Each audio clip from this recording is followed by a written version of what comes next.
Et voilà, on se retrouve pour parler du corps causal.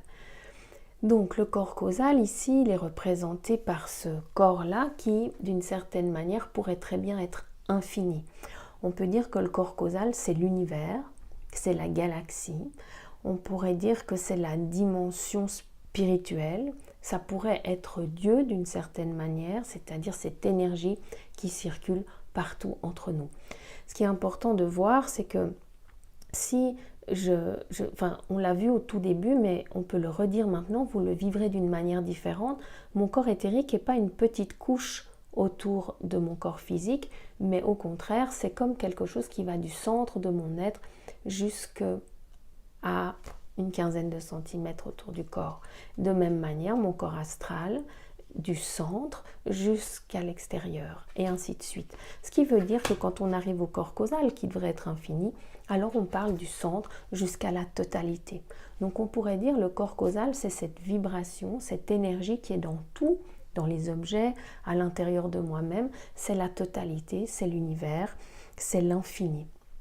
Cet infini qui nous est commun en fait à tous. On peut dire d'une certaine manière, c'était déjà le cas avec le corps mental, mais encore plus avec le corps causal, c'est un corps commun, c'est un corps de l'humanité, ou peut-être plus que ça, c'est vraiment la totalité et l'infini. Donc dans ce corps causal, on pourrait dire qu'on est tous un. D'où le tableau que je vous ai fait la semaine passée, que je n'ai pas sous la main, dans lequel il y avait un point sur le haut de la représentation. Voilà, ici. Donc en haut, on avait un point et ce point représente le corps causal. C'est-à-dire cet endroit où on est tous un, cet endroit qui est commun à tous, cet endroit qui est en fait l'énergie primordiale ou le monde primordial, l'univers primordial dans lequel les matérialisations vont se passer, dans lequel les matérialisations vont advenir. La toute première semaine, je vous parlais de l'image que le physicien Bohm a donnée, David Bohm, non pas pour les auras, mais pour les choses qui s'expriment, c'est-à-dire les objets, notre corps physique, en disant il y a comme un univers et dans cet univers va se déployer des manifestations. C'est comme si le causal est un océan, dans cet océan il y a des tourbillons et chacun de ces tourbillons va créer quelque chose de plus en plus dense jusqu'à la dimension physique. Ça va être autant le cas d'un objet que d'une personne, d'un animal, d'une plante. Tout objet qui est manifesté, toute chose qui est manifestée dans le physique est en lien avec cette énergie primordiale et c'est le mouvement, la densité de mouvement qui va faire que ce soit visible à nos yeux ou que ça ne le soit pas. Donc on va pouvoir associer ce corps causal à notre âme, à notre être profond. Et dans ce sens-là, on dirait, et c'est bien important de se rendre compte de ça, notre âme n'est pas un petit point dans notre corps physique, mais bien au contraire, comme on le voit là, notre corps physique est un petit point dans notre âme, dans notre totalité, c'est-à-dire que notre âme est partout d'une certaine manière et puis notre corps physique va exprimer cette âme dans la dimension physique, dans la dimension matérielle.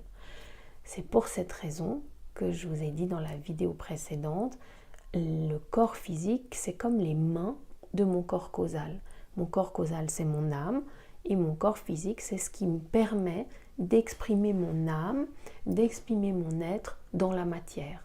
C'est parce que j'ai un corps physique que je peux toucher les gens, que je peux embrasser, que je peux écrire un livre, que je peux me manifester dans la dimension physique.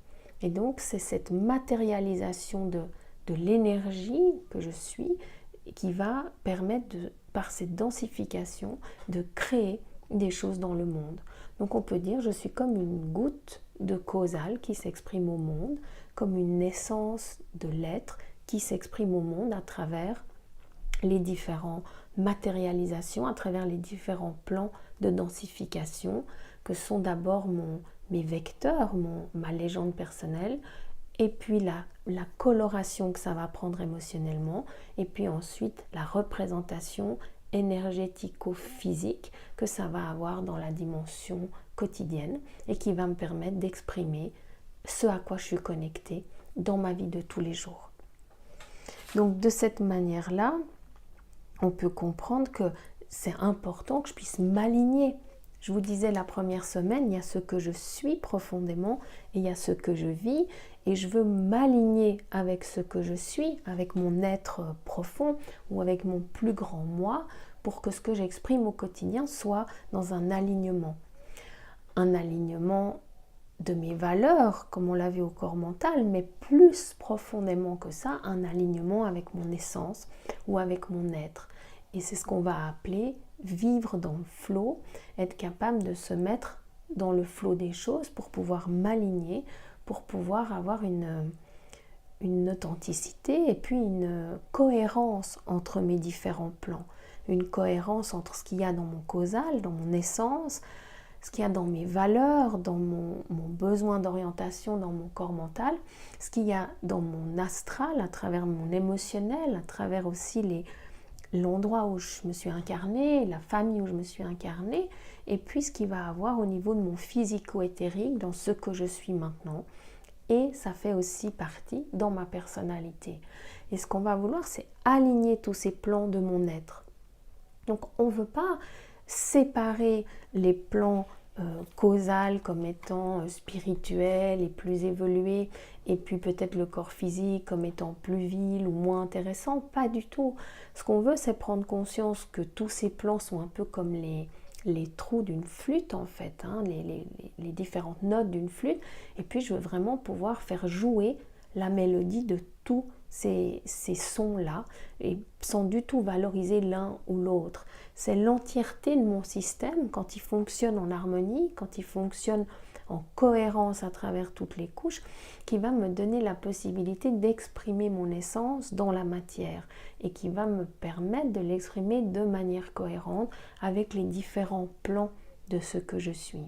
Ce qu'on veut, c'est pouvoir faire ma vaisselle en étant dans mon causal et puis pouvoir méditer en sentant mon corps physique. Ce qu'on veut, c'est redonner cohérence si c'est nécessaire ou conscientiser la cohérence entre mes différents plans et peu à peu comprendre qu'aucun des plans n'est mieux ou moins bien, mais qu'ils doivent fonctionner ensemble et que mon objectif, c'est d'être en conscience, d'être en lien, en cohérence avec tous mes plans pour pouvoir vivre cette cohérence et cette conscience à chaque moment de ma vie, dans chaque choix que je fais, dans chaque action que je pose, dans chaque façon d'être, quel que soit le plan que j'active.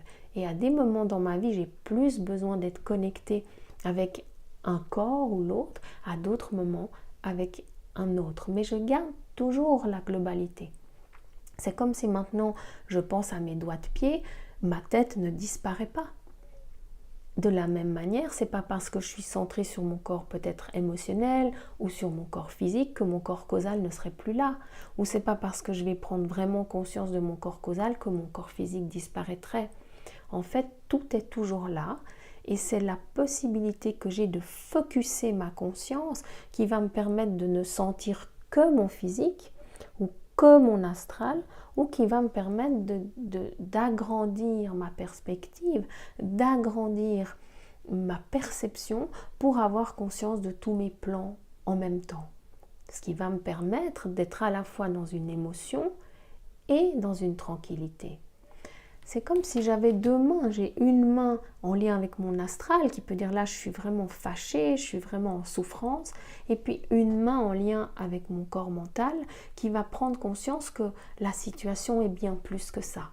Et alors je peux me voir dans la réactivité, je peux me voir dans la limitation réactive, jaloux, fâché, touché, triste. Et en même temps, je peux voir la vision globale. C'est-à-dire que je suis en même temps dans mon histoire, je ne suis pas coupée émotionnellement de mon histoire et je suis en même temps dans ma vision globale, je suis en même temps dans ma possibilité de capter la totalité.